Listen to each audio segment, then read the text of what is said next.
At its height, the Egyptian Empire stretched from Nubia in the south to Syria in the north. Ramses secured its borders by building a massive, well-equipped army, with chariots drawn by horses, skilled archers, and strong infantry. The army used bronze weapons, composite long-range bows, and scaly armor. It was supported by a capable naval fleet that, though smaller, played a key role in transport, trade, and coastal defense, as shown in many temple reliefs. Egypt's army was not just for defense, but to project imperial power across all frontiers. Ramses II launched multiple campaigns, among them his wars against the Hittites to regain control of the Levant after they had seized much of it. He also fought the Sea Peoples, defeating them in fierce land and naval battles along Egypt's northern coasts.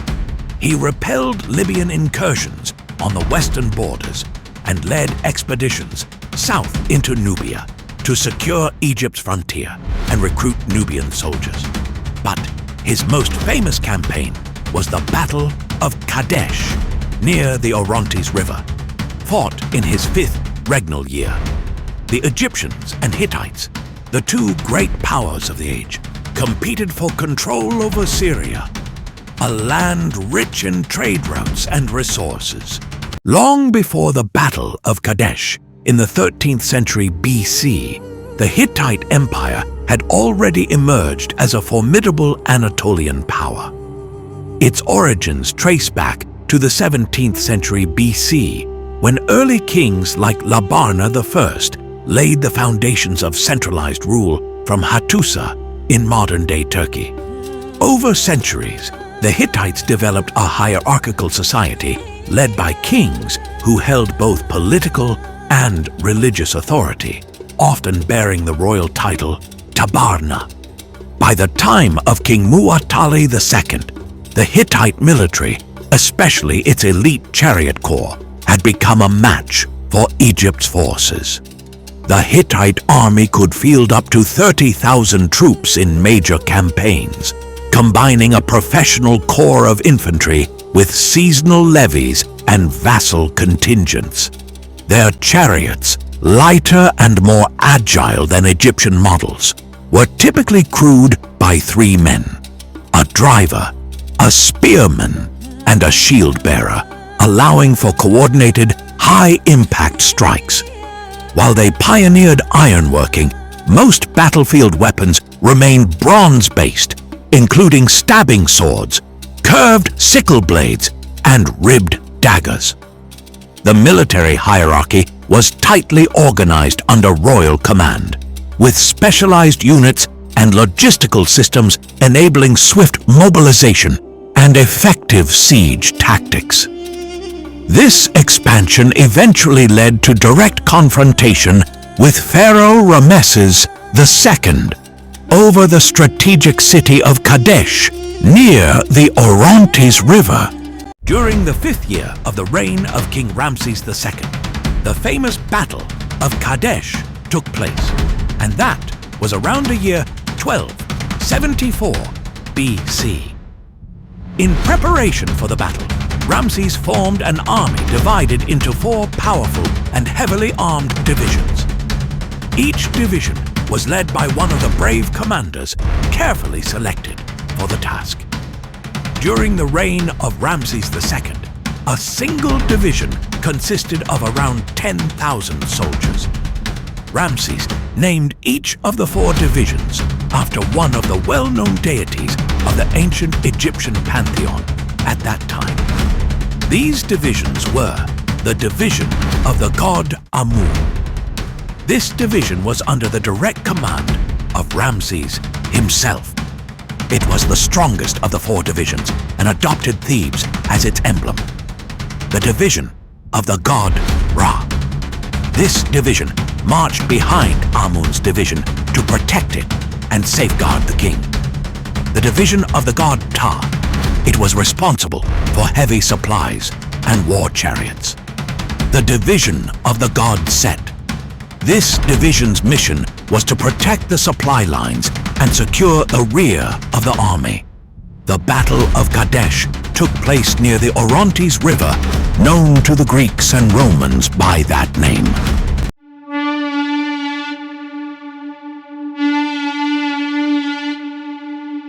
The Egyptian army marched toward Kadesh in the Levant, and the camp of the Amun division, led by Ramses, was established near the Orontes River, awaiting the arrival of the remaining forces. Ramses believed that the Hittite army was far from this location, based on information given by 2 men who claimed to be defectors from the Hittite army. They told him that King Muwatalli's forces were days away from the river. However, this was a deception by the Hittites, who had hidden their powerful war chariots behind the hills. They launched a surprise attack on the Ra division, which was marching directly behind the king to protect him. This led to the disintegration of the Egyptian army's ranks and left Ramses completely isolated with only a few of his personal guards. Finding himself alone with his royal guard, Ramses raised his prayer to the god Amun, seeking aid and victory. He then charged into the enemy ranks with his war chariot, fighting valiantly.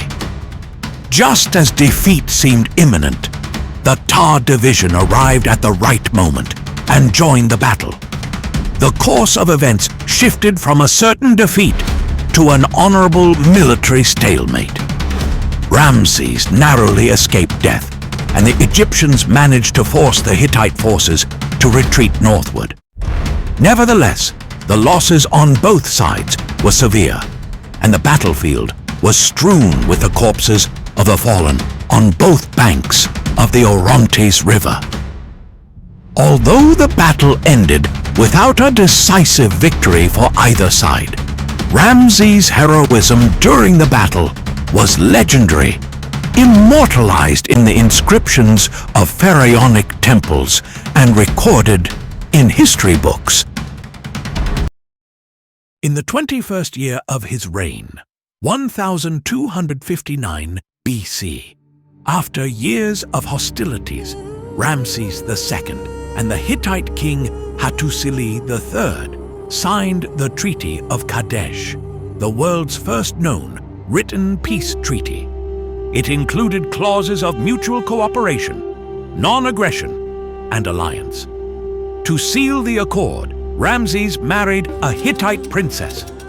The treaty was inscribed in 2 versions, the Egyptian version in hieroglyphs on the walls of the Ramesseum and the Temple of Amun at Karnak, and the Hittite version in Akkadian cuneiform, discovered on clay tablets at Hattusa, modern Boğazköy, Turkey.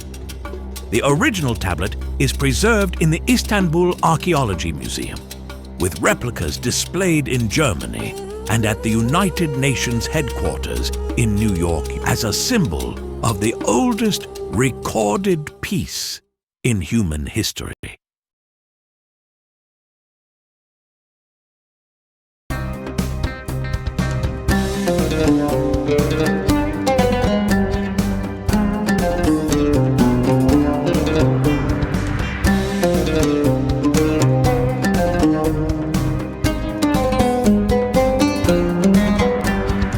Thank you for following along.